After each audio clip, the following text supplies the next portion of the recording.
Welcome to Zenith Global News, your global lens on the stories shaping our world. Iran shuts Hormuz after 100 missiles from Israel hit Lebanon in minutes. Iran closed the Strait of Hormuz less than 24 hours after U.S. President Donald Trump announced a 2-week ceasefire. According to Israel, Lebanon is not a part of the ceasefire deal, a statement disputed by Iran. Tehran has called for a complete halt of hostilities, including the targeting of Hezbollah and other Iran-backed militia by Israel as part of the ceasefire. A top Iranian official demanded the shutting down of the Strait of Hormuz due to the savage Zionist aggression against Lebanon, saying that the ceasefire should be applicable to everyone. Ceasefire either on all fronts or on no fronts. Abraham Rezai, spokesperson for the National Security and Foreign Policy Committee of the Iranian parliament, wrote on X, Israeli Prime Minister Benjamin Netanyahu said the ceasefire halting the 6-week U.S.-Israeli war against Iran did not extend to Lebanon, with the military confirming that operations against Hezbollah would continue. Trump issues new warning amid Iran ceasefire. President Trump late Wednesday issued a new warning as a ceasefire with Iran got off to a shaky beginning, saying the shoot-in would start again if the real agreement is not fully complied with. All U.S. ships, aircraft, and military personnel, with additional ammunition, weaponry, and anything else that is appropriate and necessary for the lethal prosecution and destruction of an already substantially degraded enemy, will remain in place in, and around, Iran, until such time as the real agreement reached is fully complied with, Trump wrote on Truth Social. If for any reason it is not, which is highly unlikely, then the shoot-in starts, bigger, and better, and stronger than anyone has ever seen before. His comments could deepen concerns that a ceasefire may not hold. U.S. and Iranian negotiators are supposed to meet this weekend in Pakistan, but the opening positions of the two sides remain far apart. Trump and Iran agreed on Tuesday to a 2-week pause in fighting. It was agreed, a long time ago, and despite all of the fake rhetoric to the contrary, no nuclear weapons and the Strait of Hormuz will be open and safe, Trump wrote shortly before midnight in Washington. In the meantime, our great military is loading up and resting, looking forward, actually, to its next conquest. America is back. World reacts to brutal Israeli attacks on Lebanon after US-Iran truce. Israeli attacks have killed over 200 people and wounded 1,000 others, according to Lebanon's health ministry. United Nations. The deputy spokesperson for United Nations Secretary-General Antonio Guterres, Farhan Haq, on Wednesday said the UN strongly condemns Israel's attacks on Lebanon. Israel has violated international law, international humanitarian law, and the principles of the UN Charter, Syria's foreign ministry said. Australian Prime Minister Anthony Albanese says his government firmly believes that the ceasefire between the US, Israel and Iran has to apply to Lebanon as well. China. A spokesman for the Chinese Foreign Ministry said Lebanon's sovereignty and security should not be violated and that the safety of civilian lives and property must be guaranteed. Red Cross. The International Committee of the Red Cross said it was outraged by the devastating death and destruction in densely populated areas across Lebanon. The US-Iran ceasefire agreement should include Lebanon, the EU Foreign Policy Chief Kaya Kalla said on Thursday, adding that Hezbollah must disarm. Trump says Lebanon not included in US-Iran ceasefire amid Israeli assault. The U.S. president says the war in Lebanon is a separate skirmish as Israel kills dozens across the country after regional truce. President Donald Trump has claimed that Lebanon was not included in the ceasefire between the United States and Iran, contradicting the assertion of Pakistan, which mediated the truce. After Israel launched a massive assault on Lebanon on Wednesday, killing and injuring more than 1,400 people in densely populated areas, Trump said the Israeli war on Hezbollah is a separate skirmish. White House spokeswoman Caroline Leavitt echoed the U.S. president's comment later on Wednesday. Lebanon is not part of the ceasefire that has been relayed to all parties involved in the ceasefire, she told reporters.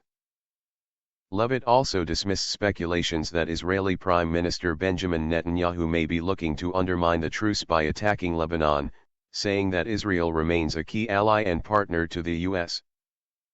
Neither Leavitt nor Trump addressed Pakistan's announcement that Lebanon was part of the ceasefire. Liz Landers. A few minutes after the Pentagon briefing wrapped, I spoke with President Trump briefly to ask about the latest with Iran. I asked, "And you're okay with the Israelis continuing to hit them?" POTUS, "It's part of the deal, everyone knows that. That's a separate skirmish." "Okay. You gotta talk faster." I tried to ask if he regretted that Truth Social post about wiping out a civilization and noted that there was huge pushback to that statement from Democrats. Then he hung up. Dav 41 of Middle East conflict, Netanyahu saves there's no ceasefire in Lebanon as Israel pursues talks. Netanyahu says Israel will begin direct talks with Lebanon focused on disarming Hezbollah. Israeli Prime Minister Benjamin Netanyahu has instructed his cabinet to begin direct negotiations with Lebanon as soon as possible, saying the talks would focus on disarming Hezbollah and establishing peaceful relations between the two countries.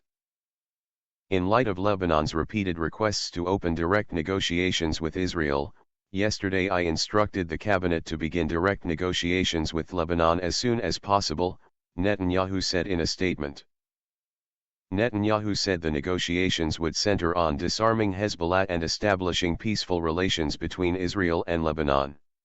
Israel welcomes today's call by the Prime Minister of Lebanon to demilitarize Beirut, he added. German Chancellor says ceasefire is a ray of hope for peace but still fragile. German Chancellor Friedrich Merz said we have a first ray of hope for peace, but the last 24 hours have shown how fragile the ceasefire is. Speaking in Berlin, Merz gave a detailed update on the conversations and discussions that he had been having with various partners, including multiple calls with U.S. President Donald Trump and Israeli Prime Minister Benjamin Netanyahu. Merz noted that Israeli attacks on Lebanon could bring the peace process as a whole crashing down, adding that must not be allowed to happen. Merz added that his government was in direct contact with U.S. negotiators heading to Islamabad, Pakistan, for negotiations. He also noted that Germany has unfrozen direct contact with the Iranian government, saying the goal was to make our own contribution to the success of the negotiations ahead. GOP ignores Democrats' push to rein in Trump's war powers in procedural mid-recess session. House Democrats on Thursday unsuccessfully attempted to force Republicans to take up a measure reining in President Donald Trump's military authority in the ongoing war with Iran. In a brief, procedural pro forma session during the House's two-week recess, New Jersey GOP Rep. Chris Smith did not recognize Democratic Rep. Glenn Ivey of Maryland as he sought to introduce the war powers measure. As Smith began to formally adjourn the House and end the session, he ignored Ivey's increasingly loud demand to be recognized on the floor. Behind Ivey, a group of a half-dozen Democrats also raised their voices and pressed Smith to acknowledge their push. Shame. Rep. Mary Gay Scanlon of Pennsylvania shouted after Smith banged the gavel. Arabia, UAE, Kuwait, Qatar, Bahrain report attacks after Iran's truce. Several strikes reported across the Gulf region hours after the US and Iran announce a ceasefire for 2 weeks. Several Gulf nations have reported missile and drone attacks on their territories, hours after Iran and the United States announced a 2-week ceasefire. The United Arab Emirates on Wednesday said its air defenses are actively engaging incoming missiles and drones from Iran. The UAE's defense ministry said in a statement that the sounds of explosions heard in different areas across the country were caused by air defense systems intercepting ballistic missiles, cruise missiles, and unmanned aerial vehicles. The air defenses are currently dealing with missiles and drones coming from Iran, the ministry said. Operations at Abu Dhabi's Habshan gas complex were also temporarily suspended after a fire broke out early on Wednesday due to falling debris, the Abu Dhabi media office said. The interception also injured 2 Emiratis and 1 Indian national, the media office added. Kuwait's defense ministry said in a statement that its air defense systems responded to intense hostile Iranian attacks, adding that a total of 28 drones were dealt with. Kuwaiti armed forces intercepted a large number of drones, some of which targeted vital oil installations and power stations in the south of the country, it added. Kuwait's Interior Ministry reported severe material damage at several vital facilities of the Kuwait Petroleum Corporation and the Energy and Water Resources Ministry after the attack. The ministry said fires broke out in some of the attack sites, which it said include oil facilities and 3 power stations and water desalination plants. Iran was on verge of responding to ceasefire violation but Pakistan intervened, says Tehran. Upcoming peace talks in Islamabad, which is scheduled for Saturday. U.S. President Donald Trump is sending his son-in-law Jared Kushner, Vice President J.D. Vance and Middle East envoy Steve Witkoff for the talks. It was a sort of genocide, you know, by the regime of Israel in Lebanon, just immediately after the ceasefire was accepted, Khatibzadeh told BBC's Today program. He added that Washington needs to choose between war and ceasefire, adding that they can't have both at the same given point of time. Israeli strikes on Lebanon killed over 200 people and wounded more than 1,000 on Wednesday, the Lebanese health ministry said. The Israeli military continued its strikes on Thursday and announced that it had killed an aide and nephew of Hezbollah leader Naim Qassem, Ali Yusuf Harshi, in the strikes. Earlier, Lebanese Prime Minister Nawaf Salam called up Pakistan Prime Minister Shahbaz Sharif requesting for Islamabad support to immediately halt Israeli attacks on Lebanon, the Pakistan PMO said, Al Jazeera reported. Israeli Prime Minister Benjamin Netanyahu has said that Iran-backed militia Hezbollah group is not part of the ceasefire deal signed with Iran. Israeli strikes on Lebanon are wrong and should stop, PM says.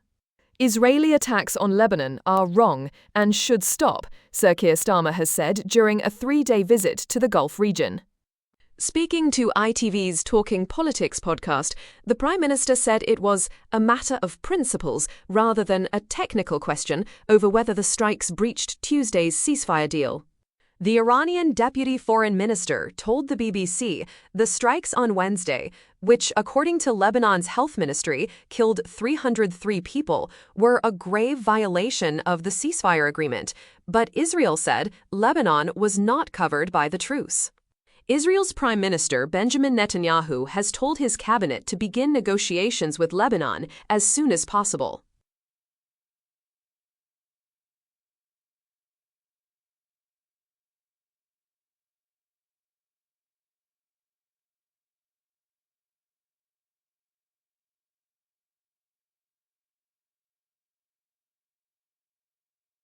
Sir Keir said the UK had not seen the details of the ceasefire and that it was therefore hard to say if Israel's strikes breached the deal. At the start of the conflict with Iran, the UK refused the US permission to use British air bases for its initial strikes against Iran, but later allowed them to be used for defensive operations. The Prime Minister told ITV that he did not want to involve the UK in something which didn't have a lawful basis or a clear thought-through plan. But Israel and the US have said the 2-week ceasefire does not include Lebanon. Thank you, ciao for now.